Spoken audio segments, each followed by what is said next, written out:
लग्नाचे दागिने म्हणजे श्रीमंत पेशवाई दागिने, नाशिकचे सुप्रसिद्ध सराफ मयूर अलंकार सराफ।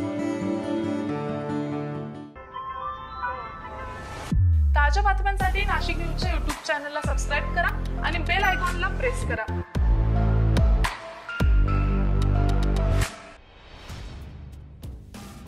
सहलींवरील शालेय विद्यार्थ्यांच्या खासगी बसला अपघात झाल्याच्या घटनेनंतर नाशिक महापालिकेच्या शिक्षण विभागाने सर्व शाळांसाठी काढलेला आदेश वादग्रस्त ठरतोय।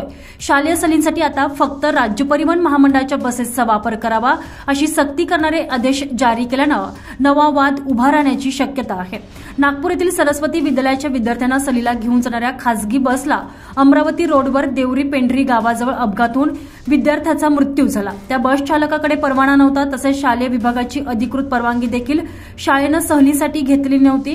त्यामुळे नाशिकच्या प्रादेशिक परिवहन अधिकाऱ्यांनी या संदर्भात पत्राद्वारे काही सूचना जारी केलेल्या आहेत। त्याद्वारे महापालिकेच्या शिक्षण विभागानं महापालिका हद्दीतील सर्व माध्यमांच्या सर्व शाळांच्या मुख्याध्यापकांना परिपत्रक जारी करत शाळांच्या सहलीसाठी खासगी बसेसचा वापर करण्यास सरसकट बंदी घातलेली आहे।